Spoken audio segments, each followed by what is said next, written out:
आजाद कुटी का हुआ नवीन लोकार्पण व सांस्कृतिक कार्यक्रमों का हुआ आयोजन। बुंदेलखंड की अयोध्या कहे जाने वाली ओरछा में अमर शहीद चंद्रशेखर आजाद की कुटी के शताब्दी वर्ष पूर्ण होने पर देश के प्रख्यात कवि सुमित ओरछा व उनकी टीम के द्वारा सांस्कृतिक कार्यक्रमों के साथ में चंद्रशेखर आजाद की नवीन कुटी का लोकार्पण कार्यक्रम का आयोजन किया गया, जहां झांसी व निवाड़ी जिले के भारतीय जनता पार्टी के वरिष्ठ पदाधिकारी के साथ जिले के प्रशासनिक आलाधिकारी व राष्ट्र की प्रसिद्ध धर्म प्रवक्ता साध्वी सरस्वती जी व अभिनेत्री समाजसेवी श्रुति सिंह, अभिनेत्री ज्योति त्रिपाठी के साथ देश के प्रख्यात लोग उपस्थित रहे। जहां चंद्रशेखर आजाद कुटी पर सांस्कृतिक कार्यक्रमों के साथ कवि सम्मेलन एवं अनेक कार्यक्रम आयोजित किए गए। आज यहाँ अमर शहीद चंद्रशेखर आजाद जी की जो कुटिया थी, जहाँ पर उन्होंने करीब 1.5 वर्ष के आसपास में 1924 से लेकर यहाँ पर अज्ञातवास में रहे थे, तो उसको थोड़ा सा उसी स्वरूप में, किंतु उसको और अच्छे स्वरूप में थोड़ा सा उसको संभालने की कोशिश की गई है।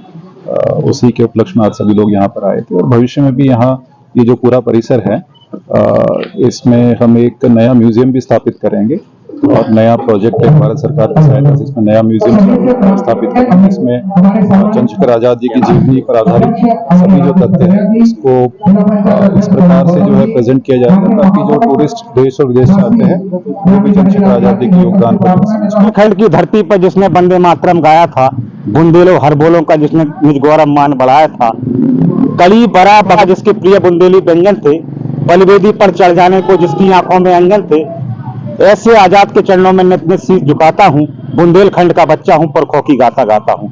नमस्कार, मेरा नाम अखंड प्रताप सिंह है।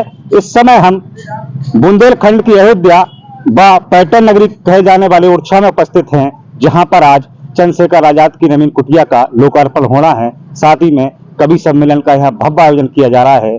आइए जानते हैं कि ओरछा से क्या संबंध है चंद्रशेखर आजाद का, ओरछा से क्या नाता है चंद्रशेखर आजाद का, और क्या स्मृतियां हैं उनकी, और क्यों ये पूरे देश के नौजवानों के लिए ऊर्जा का स्रोत बना हुआ है।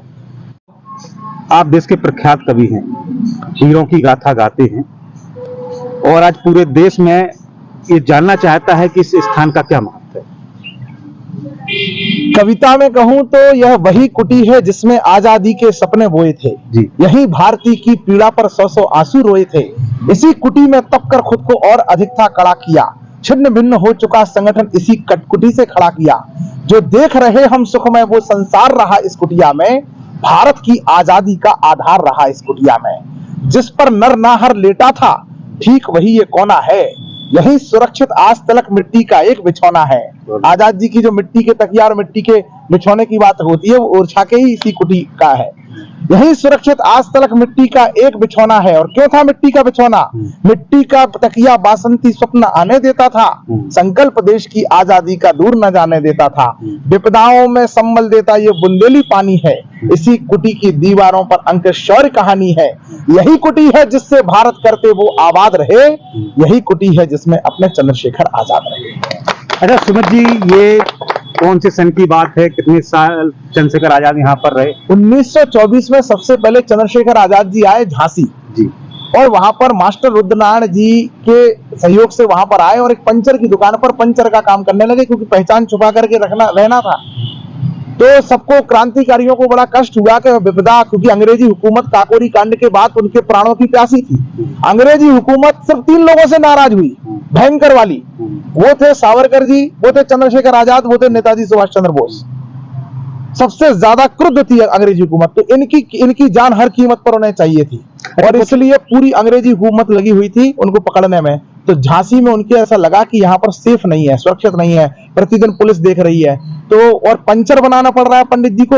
ये सोच करके सारे क्रांतिकारी जो उन्हें आदर करते थे, उन्हें लगा कि यार कोई और काम में छुपाओ पंडित जी को। अच्छा, तो फिर यहाँ हनुमान मंदिर पर पुजारी बनकर। इतिहासकार झांसी के अलावा, ओरछा के अलावा खनिया दाने से भी उनका रिश्ता था। हाँ, जब ओरछा में ही वो थे तो खनिया दाना महाराज से उनकी दोस्ती थी। खनिया दाना महाराज उनसे निशानेबाजी का अभ्यास सीखते थे, और यहाँ पर पीछे के जंगलों में भी यहाँ भी महाराज आते थे, और वो भी खनिया दाना जाते थे। और बीच बीच में यहाँ से जैसे साधु रहते हैं कुटियों में जगह जगह, और वो प्रवास पे चले जाते हैं 5 तो वो खनिया दाना महाराज के पास जाते थे। खनिया दाना महाराज के साथ युद्ध जो है निशानेबाजी का अभ्यास करते थे, और उनका उस कारण से खनिया दाना से संबंध। अच्छा, आजाद कुटी के पीछे गुफा बनी हुई है, उस गुफा का क्या महत्व है? आजाद जी की गुफा जो है, जो जिसमें कि जब कोई कुटिया में खोजे तो फिर इसमें छुपते थे, इतिहासों में वर्णित है, जो गुफा उसी में रुकते थे। उनके आलिंगन की या जाने कितनी बार गुफा में वो आकर के लेटे हैं, उनके आलिंगन की गाथा ये पत्थर अभी समेटे हैं, उनके आलिंगन की गाथा ये पत्थर अभी समेटे हैं। पत्थर मूरत जैसे लगते हैं, जाते ही माथा झुकता है, तीर्थ जैसे लगते हैं, क्योंकि यहाँ पर चंद्रशेखर आजाद जी है। चंद्रशेखर आजाद की यहाँ कुटी भी है, तो क्या स्मृति चिन्ह है उनके? मिट्टी का तकिया, मिट्टी का बिछौना, वो कुटी जिसमें रहते थे, वो हनुमान मंदिर, वो कुआं जो उन्होंने अपने हाथों से खोदा है, वो गुफा जिसमें इतनी जीवंत निशानियां आजाद जी की यहीं पर है। और यहीं पर सन 14 जुलाई को सन 2014 में 23 जुलाई को यहाँ पर उनके जन्म स्थान और शहीद स्थल की मिट्टी के कलश भी स्थापित हो गए। तो आजाद जी की जो सर्वाधिक प्रमाणित निशानियां कहीं पर हैं, वो जो है ओरछा में ही है, सर्वाधिक प्रमाणित। ऐसा कहा जाता है कि आजाद जी द्वारा यहाँ पे बच्चों को पढ़ाया भी गया है, पुजारी के रूप में भी इन्होंने सेवा की। अनेक संस्मरण हैं ओरछा में आजाद जी के। यहाँ पेड़ के नीचे आजाद जी बैठे थे, महिलाएं निकली, सूखा 2-3 साल से चल रहा था, तो महिलाओं का स्वभाव होता है, कोई बाबा जी देखे तो समस्या बतानी शुरू कर दी। कहा महाराज पानी कब बरसे? बोले इस साल से बरसेगा। और उसी दिन से बारिश शुरू हुई और यहाँ सूखा, बरसों का सूखा दूर हो गया। तो पूरे क्षेत्र में उनकी मान्यता हो गई कि यार ये तो बड़े सिद्ध संत हैं, इधर बोला और उधर पानी बरसा और इतना बरसा कि सूखा के साथ। जिला कलेक्टर निवाड़ी को आपके द्वारा एक सुझाव दिया गया है, वो सुझाव क्या है? कलेक्टर महोदय को ये सुझाव हमने दिया है कि इस स्थान को एक प्रेरणा स्थल के रूप में हम आपके मार्गदर्शन में निर्मित करना चाहते हैं। जैसे निवाड़ी जिले को मॉडल ले लिया जाए, तो ये स्थान पर सारे स्कूलों के विद्यार्थी, वर्ष भर में कितने स्कूल हैं, एक संकुल के एक बच्चे, स्कूल के बच्चे एक दिन के लिए आए, उनका यहाँ चंदन कार्यक्रम हो, उनको यहाँ पर एक मिड डे मील की जो व्यवस्था अपन स्कूल में करते हैं वो यहाँ कर दी जाए। और यहाँ पर वो देशभक्ति के सारे चित्रों में बनवा रहा हूँ, सारे चित्र महापुरुषों के, जो प्रमाणिक महापुरुष हैं उनके चित्र यहाँ पर बनाए जा रहे हैं, उनका जन्म स्थान, उनका शहादत दिवस लिखा जा रहा है, बच्चों क्या योगदान है वो भी हम करने की कोशिश कर रहे हैं। तो धीरे धीरे एक प्रेरणा पार्क के रूप में डेवलप हो जाएगा, तो बच्चों को एक साथ सारे महापुरुषों की जानकारी इस स्थान पर मिल जाएगी एक दिन के पिकनिक कार्यक्रम में। तो सारे बच्चे संस्कारवान। हर वर्ष के भांति आप अभी भी एक भव्य कार्यक्रम करा रहे हैं कवि सम्मेलन के रूप में, हर साल आपके द्वारा किया जाता है, आपकी टीम के द्वारा किया जाता है। तो देश के कौन कौन से कवि आ रहे हैं?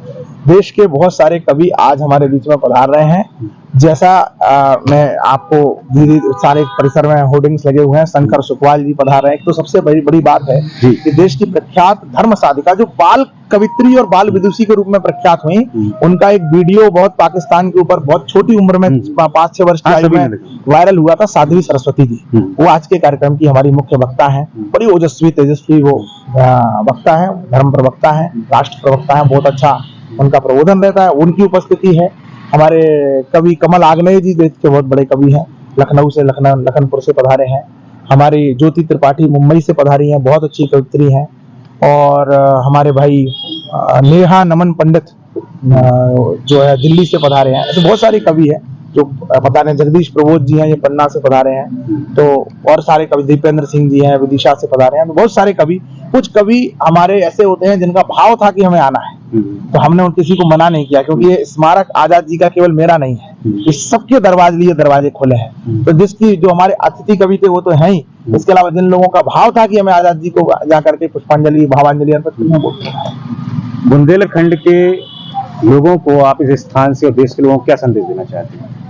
देखिए, हर स्थान जो महापुरुषों का प्रेरणा स्थली है, महापुरुषों की जहाँ जीवंत निशानी है, वहाँ वो स्मारक हमारे लिए देशभक्ति के देश के लिए जीने की प्रेरणा के काम करते हैं। और हमारा जीवन सफल तभी होगा जब हम देश के लिए जिएंगे, अपने लिए, अपने भोजन के लिए, अपने सुख के लिए।